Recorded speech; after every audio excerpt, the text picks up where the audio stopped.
E um combate que nós precisamos combater, fui chamado para falar sobre isso, é a questão da preguiça, que nada mais é do que um pecado capital. Vejam bem, nós não estamos aqui falando daquela preguiça que você sente depois de um dia todo de trabalho. Não é aquela preguiça que você sente depois que você chega de uma viagem. Não, não é essa preguiça. Nós estamos falando daquela paralisia que vem destruir a nossa vida pessoal, a nossa vida familiar, a nossa vida comunitária, nossa vida de igreja. E eu quero dizer para vocês algo que precisa ficar muito claro para nós. A preguiça, ela nada mais é do que uma enfermidade.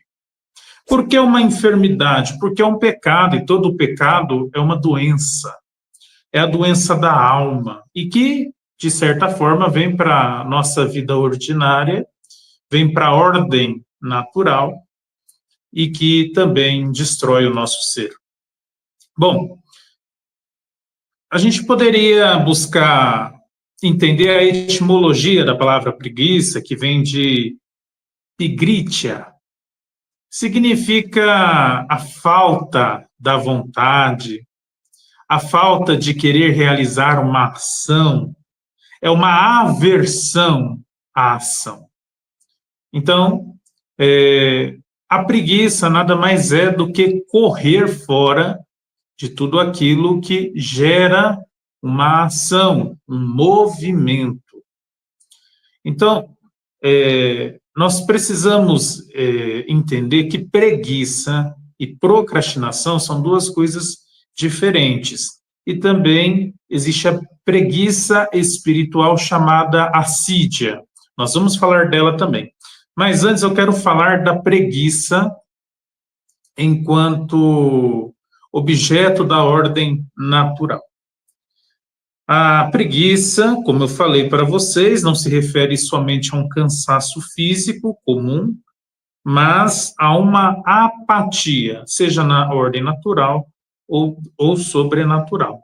Ela vem fazer com que você rejeite o sacrifício e busque o prazer. Rejeitar o sacrifício é o estandarte do mundo moderno. As pessoas hoje não querem mais saber de sacrifício. Ora, meus irmãos, minhas irmãs,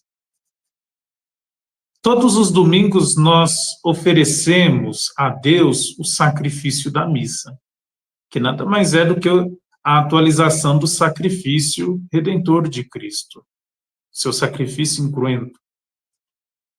E na missa, nós não oferecemos somente o sacrifício de Cristo, mas nós unimos o nosso sacrifício ao sacrifício de Cristo. E só pode dar valor à missa quem dá valor ao sacrifício. Então, a preguiça, ela vem destruir o prazer do sacrifício. Mas como assim? Porque nós tendemos a ter um prazer mais natural daquilo que nós gostamos, daquilo que deixa-nos cômodo, que é agradável. Mas, se nós não entendermos que também o sacrifício que nós fazemos todos os dias, aquele sacrifício que a senhora faz, de ter que acordar cedo e levar os filhos na escola, acordar cedo e fazer o café para o esposo, acordar cedo e sair para trabalhar, este sacrifício gera prazer. E por que gera prazer? Porque nós vamos esquecendo tudo aquilo que antecede o sacrifício. Veja bem, você acordou e você tem que lutar contra o sono, aquele sono gostoso que você sente. Tá. Então, o prazer é continuar na cama, o sacrifício vai ser levantar. Só que o prazer desse sacrifício que antecede é você acordou. Deus te deu mais um dia. O sacrifício de ter que levar os filhos para a escola. Ah, mas, nossa, tem que pegar o trânsito, ligar o carro, tem que ficar na fila. Mas tem um antecedente. Qual é o antecedente? Você tem carro, você tem filho, você tem tempo. Então, nós precisamos entender que a beleza do sacrifício é justamente tudo aquilo que ele nos proporciona, certo? E aí, um dos grandes males da preguiça é fazer com que a pessoa fique parada. Então, nós temos que entender que a preguiça é uma resistência à ação, especialmente aquela que exige esforço para o bem, para a verdade e para Deus. Vamos entender. Resistência à ação é a dificuldade ou a falta de vontade de iniciar ou completar tarefas que são necessárias, ou até longo prazo. Ah, olha, eu preciso limpar a minha casa.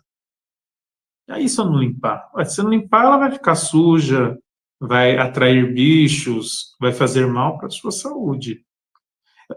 É uma resistência à ação. Veja, quando Deus cria Adão, ainda um pouco antes da criação de Eva, ele fala assim, olha, você vai administrar.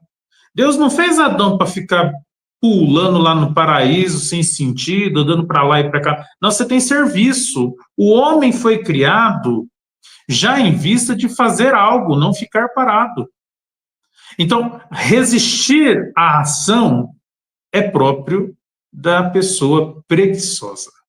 Ela detesta qualquer tipo de ação. Depois, esforço para o bem.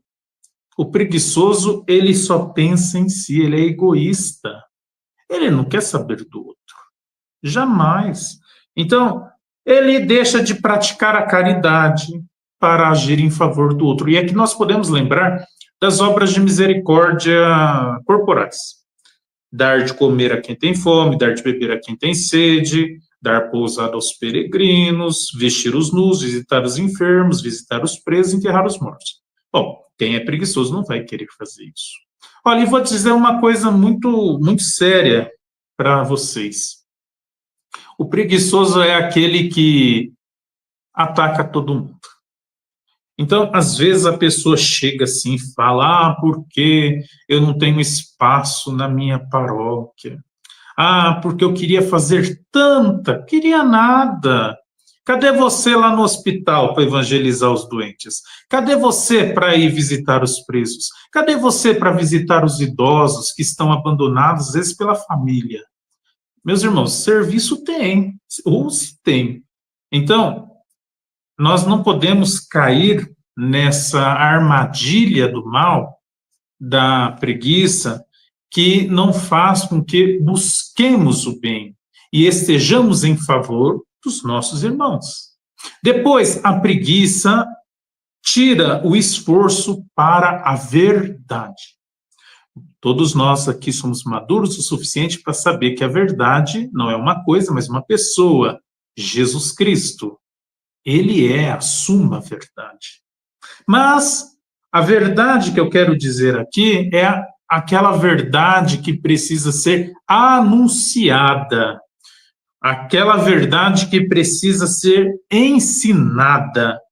Então, a preguiça, ela atrapalha o esforço para a verdade de ensinar o caminho correto. Imagina você que é pai e mãe, deixa de ensinar o seu filho o que é o certo e o que é o errado. Por preguiça.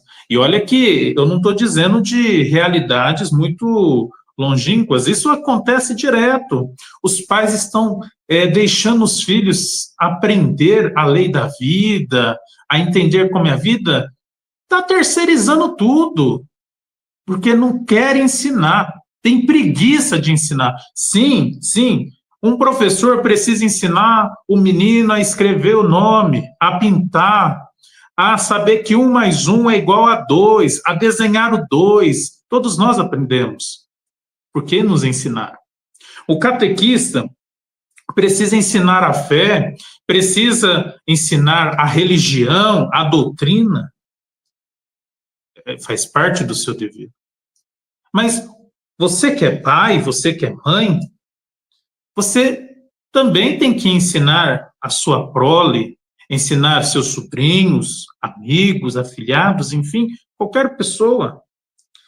Mas a preguiça, ela impede também as obras de misericórdia espirituais. Ela não deixa você ensinar os ignorantes, a dar bom conselho, a corrigir os que erram. Por quê? Primeiro, porque muitas vezes a preguiça vai te neutralizar de querer estudar, de querer aprender. Aí volta aquela realidade da igreja. Muita gente reclamando, porque aqui na minha paróquia nunca tem informação. Aí quando tem, não vai. Porque, nossa, tanta coisa na igreja eu não sei. Gente, a internet está aí. A inteligência artificial, escreve lá para a inteligência artificial. O que é catecismo? Vai te ensinar o que é catecismo. O que é evangelho? Vai te ensinar o que é evangelho. Hoje só não sabe quem de fato não quer aprender. Então, a preguiça, ela atrapalha a gente de ensinar, de propagar algo, inclusive de propagar o evangelho, né? Até porque, se você vai dizer alguma verdade do evangelho, a pessoa que não quiser ouvir ou te questionar vai te obrigar, de certa forma, a você ter que estudar cada vez mais. Então, é melhor ficar quieto, que aí dessa forma ninguém enche o meu saco, né? É o que muita gente faz. E, para finalizar, essa primeira parte aqui sobre preguiça, é o esforço para amar e servir a Deus. Então, a preguiça, ela atrapalha o fundamento e princípio da nossa existência, que é amar e servir a Deus. Para você amar e servir a Deus, você não pode ser preguiçoso, até porque Deus fala ao nosso coração e ele vai pedir muitas coisas de nós, muitas renúncias. Então, a pessoa que é preguiçosa, ela é negligente com a vocação. E aí a gente vai depois entrar na sídia, que é a negligência da vida de oração. A verdade é que um preguiçoso, ele acorda e vai dormir como se Deus não existisse. Não existisse. Como eu falei, ele é um egoísta, então ele só pensa em si. Então, a negligência com a vocação. Não, imagina esse negócio de casar, imagina eu ter filho, imagina eu tenho que cuidar do meu esposo, da minha esposa, imagina, não posso fazer nada no meu horário, imagina ser padre, imagina ser freira, rotina, né? A vida do preguiçoso é assim.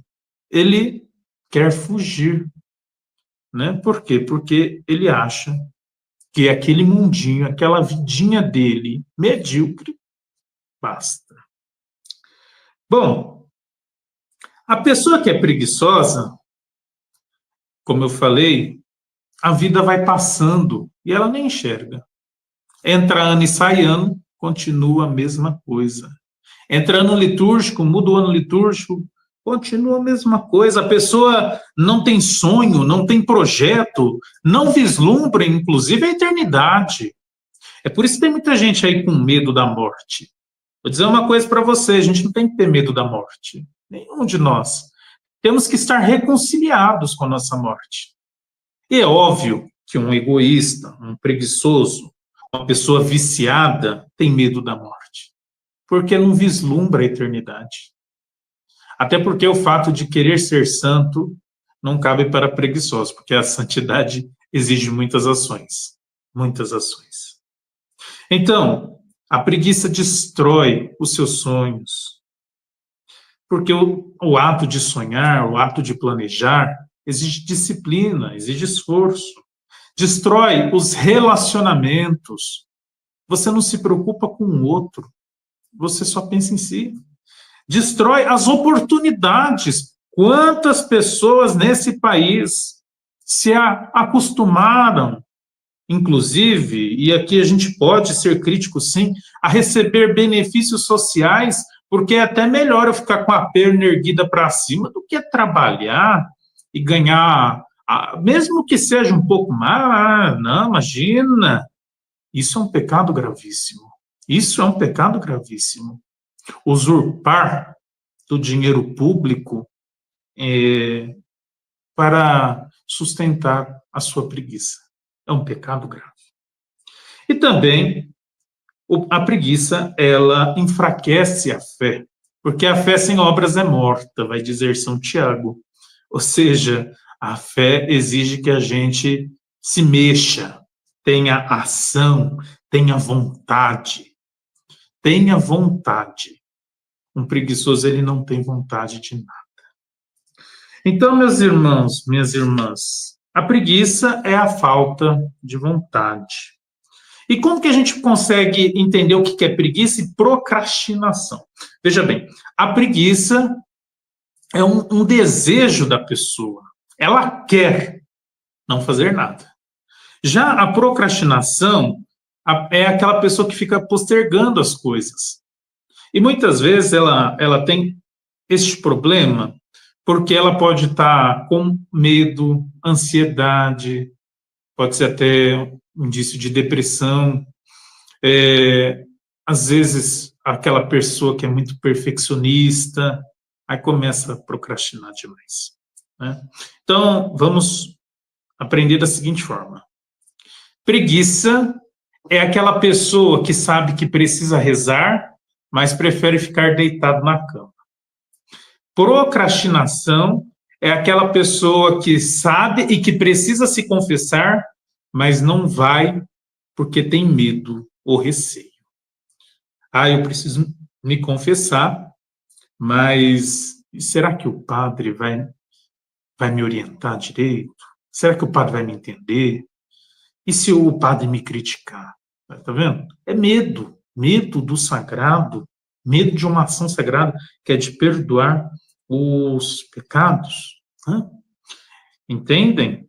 Então, nós precisamos vencer a procrastinação para que depois a gente não desenvolva mesmo esse caminho para a preguiça enquanto pecado. Certo?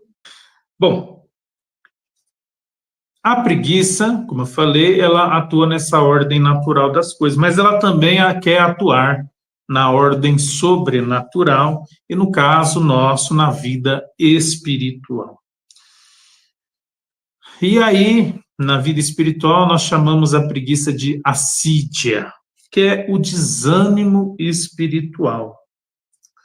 A assídia, especialmente entre os padres do deserto, é vista como uma tentação espiritual que leva à apatia, à tristeza, à fuga das realidades e das responsabilidades espirituais. Vamos lembrar aqui de um grande mártir da igreja, Santo Expedito. Todos nós sabemos um pouco da história de Santo Expedito, era soldado romano, e o demônio aparecia para ele em forma de corvo. Sempre pronunciava uma palavra em latim, dizia cras, cras, que significa amanhã. E aí, se você se recordar, na imagem de Santo Expedito, tem ele segurando uma cruz, né, escrito hoje, significa hoje. Ou seja, nós não podemos deixar para amanhã aquilo que nós temos que fazer hoje. No caso, a nossa conversão. Essa daí é inegociável. A gente não sabe se daqui a pouco vamos ainda estar aqui sobre a Terra. Então, a nossa vida, o nosso viver, tem que estar voltados para o Senhor. E deixar para amanhã é o perigo de o amanhã não chegar. E aqui eu quero recordar para vocês aquela parábola dos talentos, sabe? Que aquele patrão saiu e deu um talento 5 para um, 2 para outro, 1 para um, enfim. E aí teve um que pegou 10 e multiplicou por 10, outro pegou 5, multiplicou por 5, e teve um lá que pegou 1 e enterrou, disse que estava com medo. E aí o patrão ficou bravo com ele, falou, devolve, você me deu prejuízo. Qual é o talento que Deus deu para você? Mãe espiritual, olha só. O talento de rezar. O talento de interceder. o talento de exercer uma maternidade. E o que você tem feito com isso? Está multiplicando? A Fabíola falou agora há pouco sobre a revista. Olha, multiplica a revista, passa para frente, não joga no lixo, não. Dá para outros lerem, propaga. A maternidade espiritual tem que ser essa parábola dos talentos, de multiplicar a intercessão, rezar pelos sacerdotes, rezar pelas necessidades da igreja. Ah, mas coitada da mãe, que tem lá o seu devocionário, e enterra seus talentos. O devocionário está lá em cima da mesa, da penteadeira, tomando pó, às vezes do lado da Bíblia aberta no Salmo 91 também tomando pó. Não serve para nada, entende? Deus te deu a vida, Deus te deu a coragem, Deus te potencializou com tantas graças justamente para que você produza frutos. E a gente tem que estar naquele papel de servos, onde nós não estamos esperando nada do Senhor. Ao contrário, nós estamos fazendo gratuitamente, porque nós não podemos mais pedir nada. O que a gente vai pedir para Deus? Ele nos deu tanta coisa, nos dá tanta coisa. Por isso que temos que lembrar também daquele trecho do Evangelho de Lucas que eles falam, olha, nós somos servos inúteis, fizemos o que devíamos fazer. Nós somos servos inúteis, fizemos o que devíamos fazer. Intercedemos pela igreja, intercedemos pelas vocações, propagamos as vocações, incentivamos as vocações. Esse é o fruto do verdadeiro apostolado. Apostolado que vem de apóstolos. Nós estamos continuando a missão daqueles 12 homens. E olha que o negócio está dando certo, porque faz 2000 anos e nós estamos aqui propagando aquilo que nós acreditamos. Então, nós não podemos deixar com que a assídia, essa preguiça espiritual, tome conta dos nossos corações, mesmo em meio às crises, às dificuldades, porque se você é mãe espiritual, você sabe, você não pode esperar nada de um padre, porque ele, sendo de carne e osso, também vai frustrar, também vai machucar, também vai errar, mas também vai acertar, também vai se alegrar, também vai fazer dar certo. Essa é a realidade humana da nossa igreja, e é muito triste quando nós queremos esvaziar a realidade humana e se apegar a só uma realidade divina. Aí a gente vai querer uma perfeição, e aí a gente percebe que essa perfeição ela não existe aqui na Terra, só na glória, certo? Então, a mãe espiritual ela não pode deixar morrer a sua missão, não pode deixar morrer a sua vocação. Por quê? Porque outros dependem dela, dependem de você.